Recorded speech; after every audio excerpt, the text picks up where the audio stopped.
Good morning. So it is beautiful to be in this great country, this beautiful city, beautiful country. I live in Austin, Texas. And there is a saying in Texas that we have that's usually applied against barbecue. And that saying is, your appetite is bigger than your belly. In other words, you look at all this incredible barbecue and you say, I'd like to eat the whole thing, but your appetite is only so big. We have found at IBM that same principle applies against information security today. Most organizations that we're working with right now have an appetite to consume things for security that's far greater than their ability to actually do it. As he said, I spent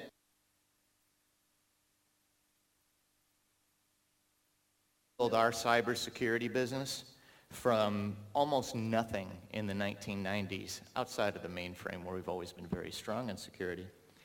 And I was one of the leaders that made a decision in 1998 that led us to start investing quite intensively into information security. And in the last 16 years, we have acquired 26 cybersecurity companies, including a number of Israeli companies. We acquired Watchfire about 8 years ago, Guardium, Trusteer just 2 years ago. So we continue, as you'll see at the end here, we have a huge investment here in this country in both talent. Give you as our perspective on what is really driving the information security business going forward right now. I chose a sort of an intriguing, sort of dirty little secrets theme behind this because, in fact, that's exactly what's going on.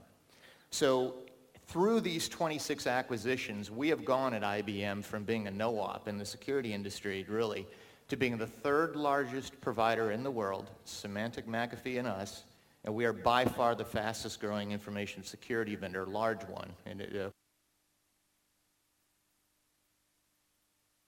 our perspective, now that we've gotten so large in this industry, is that we have a lot of insights. We have over 12,000 clients today. And one of the things that we're learning are what these dirty little secrets are. And let me give you some personal background on why this is meaningful to me. Is along with a degree in computer science, I have a graduate degree in group psychology. And in group psychology, one of the most basic things that you discover is that every group has what's called a shadow.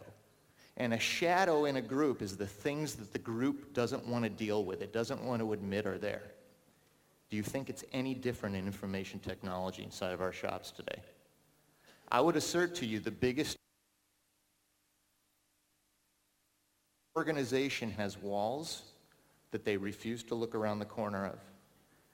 Because they know that when they look, they're politically, financially, or both not going to be able to do anything about it. Do is they just don't look.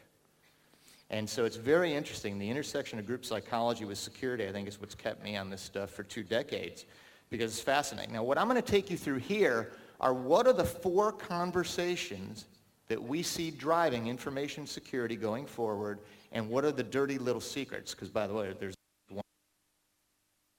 little secrets that we either don't want to see or we're just not looking. So, first, before that, a couple statistics. Top one is one of my favorite ones. We did a survey of a bunch of clients and found that 70% of security execs have cloud and mobile concerns. And my question to you is, the other 30% must have been sleeping. I don't know how that's only 70%.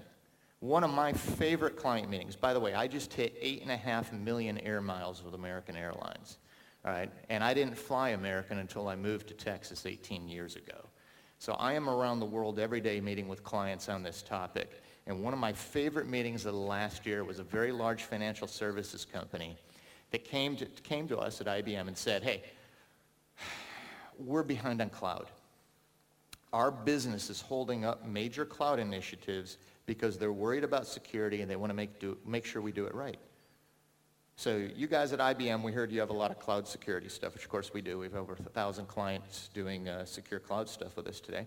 They said, would you come in and run a full-day workshop for us on cloud security? We said, sure.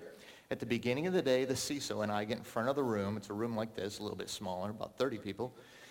And the CISO says to his team, we're behind on cloud. We know it, but we're behind for the right reasons. Because we want to do security right. And every head in the room is going, yup, boss, not doing cloud.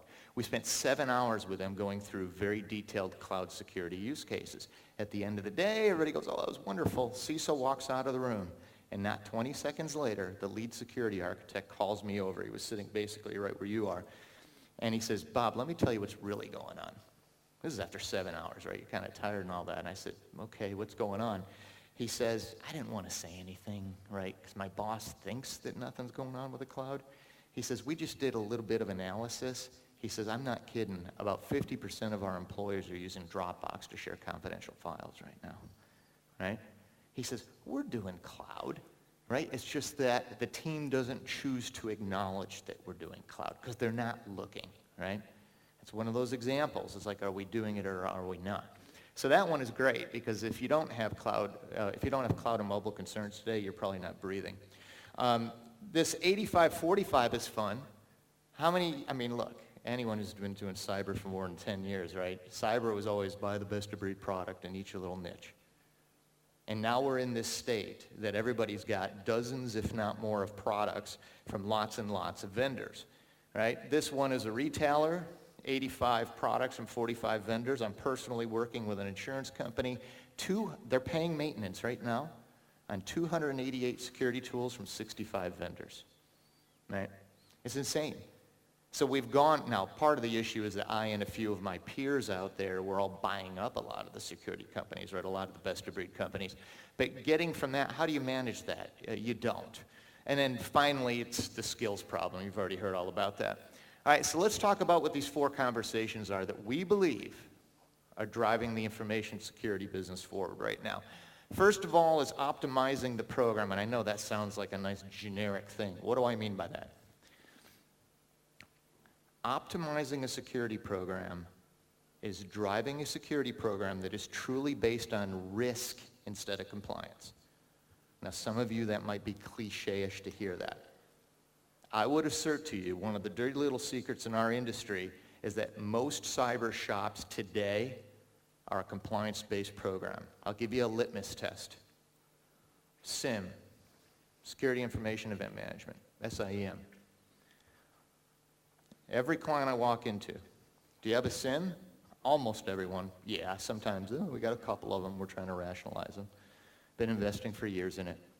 Do you make any real-time decisions every day using that SIEM? And in at least 9 out of 10 cases, the response is a smile, a sort of a, not really, right? So a SIEM is a great litmus test of whether you have a risk-based security program or a compliance-based program. If you put it in because you had to have one and it's a pretty Christmas tree light thing, great. But are you using it to make decisions about how you operate your business? We have an energy company today that gets literally 2 billion security events a day coming into their SIEM. They've tuned it. It took them 9 months to do so. They've tuned it to the point that it kicks out on average 25 a day that they take action on each of those, on average 25 a day.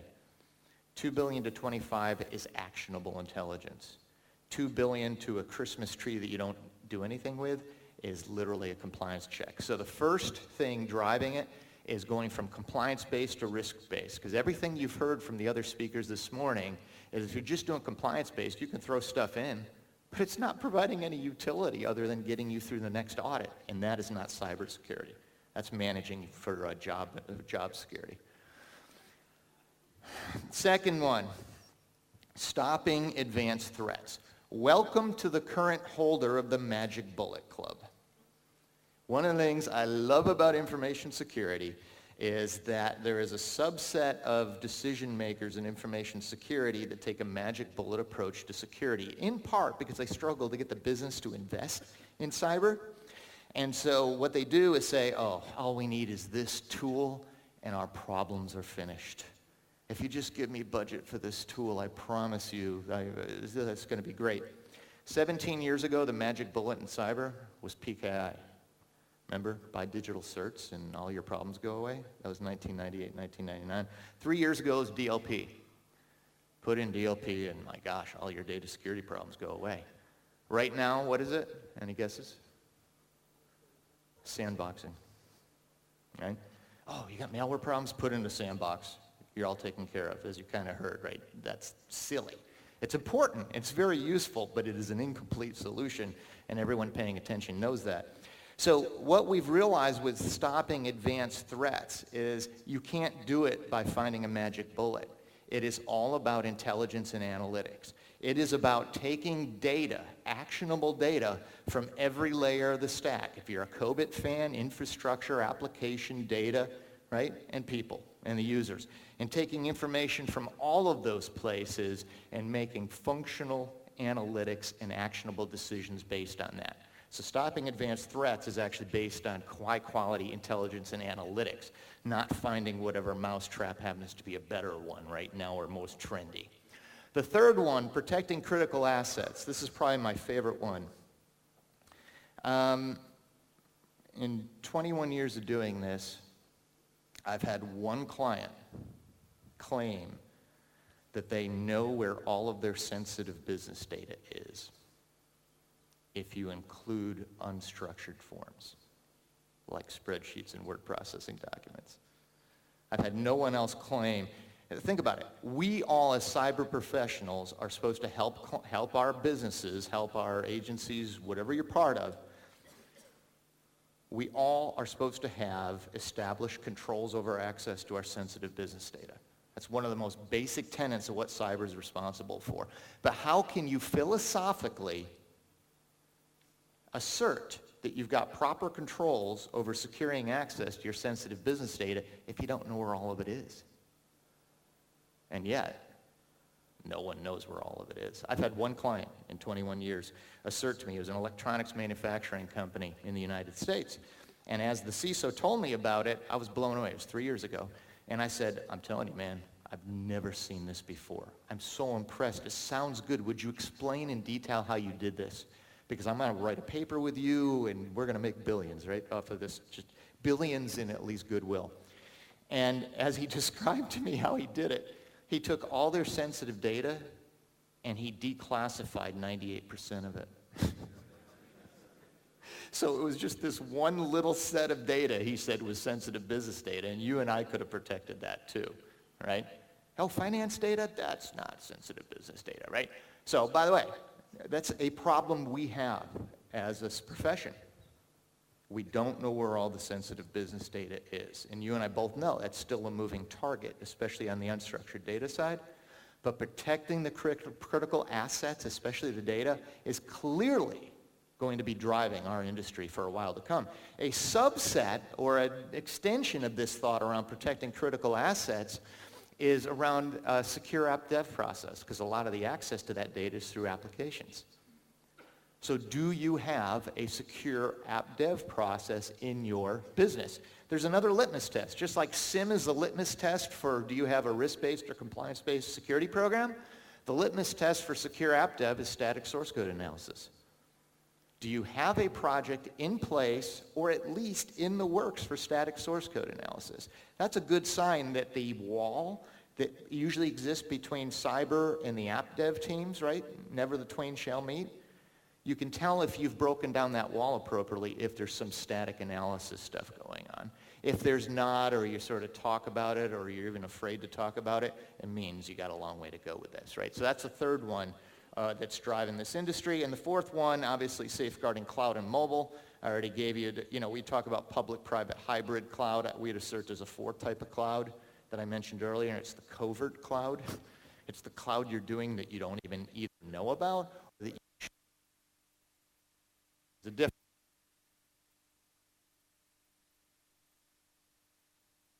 Mobility that we're seeing with a lot of our clients right now that is incredibly important. Mobility is giving us an opportunity for the first time to take IT ops, cybersecurity, and the business to sit together and figure out how to run the business better, faster, cheaper, more innovatively, et cetera. So whereas it's very important that we acknowledge what are we really doing in the cloud and protect it commensurately, also take advantage of the opportunity you have to take cyber from being those security people to literally being able to reshape the way the business is operating. For example, we have an insurance company that wanted to change what they were doing with their field agents, and they couldn't do it without cyber. And so cyber and IT ops and the business came together with, we have design centers around the world that will sit down with the client and do that stuff. And it's actually very cool. So those are the 4 things I'd assert to you are driving it. Do you have a risk-based or compliance-based program?